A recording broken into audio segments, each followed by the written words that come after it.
Organe consultatif, professionnel et représentatif des intérêts agricoles, la Chambre d'agriculture est le conseil légal des pouvoirs publics et des collectivités. La vie de l'institution est rythmée par l'organisation de réunions, comme les bureaux, sessions, comités d'orientation, ou par la participation de ses membres à diverses commissions préfectorales et au sein des organisations professionnelles. Elle dispose de moyens financiers et humains adaptés pour répondre aux besoins en appui réglementaire et technique des agriculteurs. Animée d'une volonté permanente de travailler en proximité avec eux, elle multiplie les initiatives et rendez-vous réguliers pour mieux appréhender leurs besoins, comme avec les réunions des délégations locales, les foires et autres permanences décentralisées. J'ai eu l'honneur de présider la Chambre d'agriculture pendant ces 16 dernières années. Effectivement, on avait mis peut-être une méthode de travail qui était peut-être différente par le passé, puisque l'idée c'était effectivement d'avoir une Chambre d'agriculture qui soit au service de tout le monde, de tous les agriculteurs, de tous nos mandants, des élus. Donc on avait imaginé ce qu'on appelle faire des bureaux élargis, c'est-à-dire des bureaux où on a invité l'ensemble des forces syndicales, bien sûr la Fédé, les jeunes agriculteurs, la Confédération paysanne. Ce sont aussi les responsables de filière sur certains sujets bien particuliers. Je prends l'exemple Bienvenue à la ferme, lorsqu'on parlait de marché de proximité, lorsqu'on parlait effectivement de foires, de manifestations, on pouvait inviter la personne qui était référente pour justement débattre avec nous. Et voilà, et toujours être en phase aussi avec le terrain. Je crois que notre grande priorité et notre grande volonté, c'était toujours être en phase avec le terrain et les attentes de l'ensemble de nos agriculteurs et agricultrices.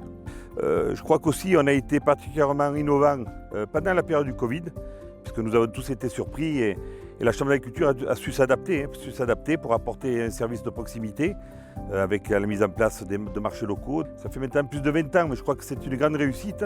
Nous avons des rendez-vous au moins une fois par an avec nos petits territoires, nos réunions de délégation, puisque nous allons sur le terrain rencontrer les agriculteurs qui sont de force de proposition pour avoir les meilleurs services possibles afin que nous puissions en débattre en bureau et essayer d'apporter des solutions. Nous avons aussi une implication importante, et je tiens à les remercier, de l'ensemble des collaborateurs de la Chambre d'agriculture, qui ont toujours été effectivement réactifs, qui ont toujours servi les agriculteurs. Donc je crois que c'est un point important.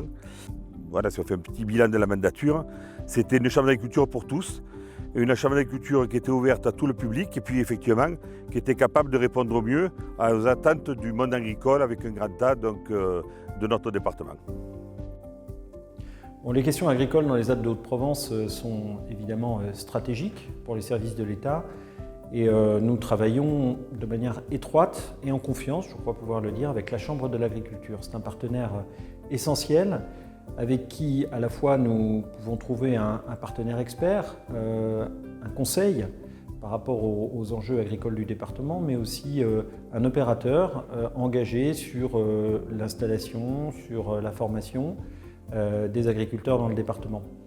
Dans les temps que nous vivons, qui sont des temps de grande transformation aussi pour le monde agricole, c'est important de pouvoir nous appuyer sur la Chambre d'agriculture et faire en sorte que les agriculteurs soient bien accompagnés par l'État bien sûr, mais avec finalement un tiers de confiance qui est la Chambre d'agriculture. Parmi les enjeux majeurs du département, on a bien sûr les enjeux du changement climatique. On a eu à connaître en 2022 une sécheresse particulièrement sévère qui a rebattu les cartes sur l'usage de l'eau dans le département. Sur l'enjeu de souveraineté alimentaire, on a devant nous des rendez-vous importants, notamment pour rapprocher les producteurs des consommateurs dans une logique de circuit court en particulier. Donc c'est sans doute un enjeu fort sur lequel l'appui et l'expertise de la Chambre d'agriculture va nous être précieux. 100 ans après leur création, les chambres d'agriculture ont su au fil du temps se réinventer pour répondre aux besoins exprimés par les agriculteurs, accompagner la modernisation, le développement de l'agriculture et satisfaire ainsi aux grands enjeux économiques et sociétaux à venir. J'ai décidé de travailler à la Chambre d'agriculture pour être directement en lien avec les agriculteurs et pour travailler avec eux. Je travaille avec les élus, ce qui me permet d'avoir un retour terrain et de comprendre les attentes et les demandes des agriculteurs pour que notre travail s'inscrive encore plus dans le leur. Et je travaille de plus en plus pour l'adaptation au changement climatique en lien avec la gestion quantitative de l'eau. Et ce qui est important et le rôle que peut jouer la Chambre d'agriculture, c'est d'accompagner les agriculteurs dans l'adaptation au changement climatique qui est de plus en plus visible.